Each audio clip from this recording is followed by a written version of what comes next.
کل FER اگر اپنا 5% لے جاتا ہے 10% لے جاتا ہے ہم تو پھر محروم ہو گئے اس منافع سے. ہم تو یہ کرتے ہیں کہ جو ٹیکس لگتا ہے پاکستان میں جو بھی فسکل میجر اٹھاتے ہیں اس کو ہم ریپلیکیٹ کرتے ہیں آزاد کشمیر کے اندر. یہ ہمارا ایک فائنینشیل ان کے ساتھ ایک ارینجمنٹ ہے پاکستان کی حکومت کے ساتھ کہ ہم نے وہ کرنا پڑتا. ہم نے کبھی اس کو ڈینائی نہیں کیا اس لیے کہ ایک اس طرح جو فائنینشیل ایشوز ہیں ملک کے اکٹھے ہیں آزاد کشمیر میں پاکستان کے.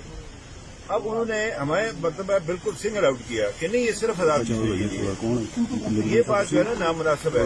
اب یہ ہے کہ جب تک وہ اس کو دیکھتے ہیں ہم وہ کیا کرتے ہیں اس کے اوپر باقی جو ایشوز ہیں وہ کیا کرتے ہیں یا تو اگر اس کو لائیں اس کے اوپر پھر تو ٹھیک ہے لیکن اگر انہوں نے اسی طرح رکھنا تو یہ پھر دوسری بات یہ تھی کہ یہ اختیار آزاد کشمیر کی اسمبلی کو ہے. یہ FER کو نہیں ہے. یہ بات جو ہے جو انہوں نے ہمیں مقید کیا ہے 1% پر یہ اختیار ہمارا ہے یہ ان کا نہیں ہے. یہ وہ نہیں کر سکتے. تو ہم اب ان سے بات چیت کر رہے ہیں کہ آپ نے اپنے لیے تو اور چیز پابندی کوئی نہیں رکھی تو ہمیں کیوں پابند کر دیا.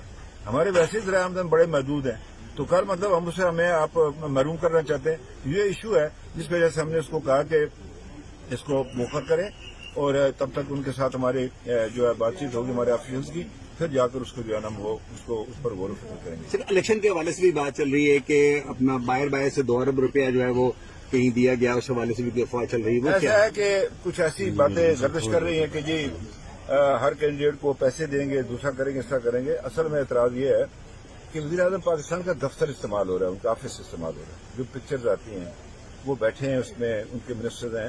گورنر کا کیا کام ہے. Governor have nothing to do with it. یہ بڑی زیادتی ہے کہ گورنر جو ہے وہ پالیٹکس میں اس طرح ملوث ہوں. ان کی تصویریں آتی ہیں وہ سندھ کے گورنر صاحب بیٹھے کبھی پنجاب کے گورنر صاحب بیٹھے ہوتے ہیں وہ بیانات دیتے ہیں. ان کا کام نہیں ہے. یہ گورنر کا کوئی کام نہیں ہے. وہ آزاد اپنے صوبے کے اندر بھی وہ بات نہیں کر سکتے. اب یہ ادھر فری فار آل ہے. اب بات یہ ہے کہ ادھر سے وزیر خارجہ نے بیان دے دیا کشمیر کا حال میری جیب میں موجود ہے. اب یہاں جو یہ جو کچھ کیا جا رہا ہے مثلا عمران خان وہ جو بات لیک آؤٹ ہوئی عمران خان صاحب نے کہا جی کہ ہماری پارٹی کی پوزیشن ہی نہیں ہے وہاں پر بڑا ٹف مقابلہ ہے وہاں پر. تو بیٹھ کر ہدایت دیں کہ نہیں مجھے ہر صورت میں چاہیے ہر صورت میں نے یہ لینا ہے تو پھر وہ ادھر جو ہے لائن آف کنٹرول سے اس طرح ان میں فرق کیا باقی رہ جاتا ہے. ہم یہ کہتے ہیں فیئر اینڈ فری الیکشن کے تحت PTI آئے پیپلز پارٹی آئے کوئی پارٹی جو رجسٹرڈ پارٹی ہے وہ آ جائے ہمیں کوئی اعتراض نہیں.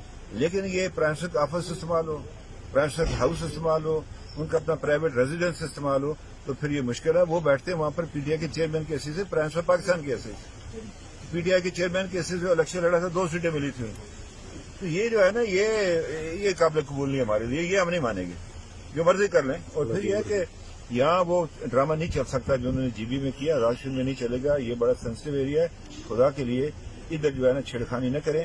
وہ آپ کا کیا پروگرام ہے آزاد کشمیر کے حوالے سے فیوچر کا اس کا ہمیں اس کے خدشات ہیں کیونکہ انہوں نے خود بھی کہا تھا اس کو 3 حصوں میں تقسیم کر دیں. کوئی کہتے ہیں کہ اپنی پارٹی کے لیڈر کہتے ہیں کہ جناب اگر صبح بن گیا تو کوئی بات فرق نہیں پڑتا. کیوں نہیں فرق پڑتا. وہ قربانی اس طرح رائے گاہ نہیں جائیں گی تو یہ ہم اس طرح نہیں ہونے دیں گے. ہم یہ سمجھتے ہیں کہ کشمیر کے اوپر یہ کوئی اعلانیہ یا غیر اعلانیہ ان کا آپس میں کوئی انہوں نے کوئی ٹیسٹ اپروول ہے ان کا تو اس کو کامیاب کرنے کے لیے آزاد کشمیر اسمبلی سے اپنی مرضی کے لٹایا جا سکتا ہے. Sir thank you sir. بہت شکریہ بہت شکریہ. Thank you sir.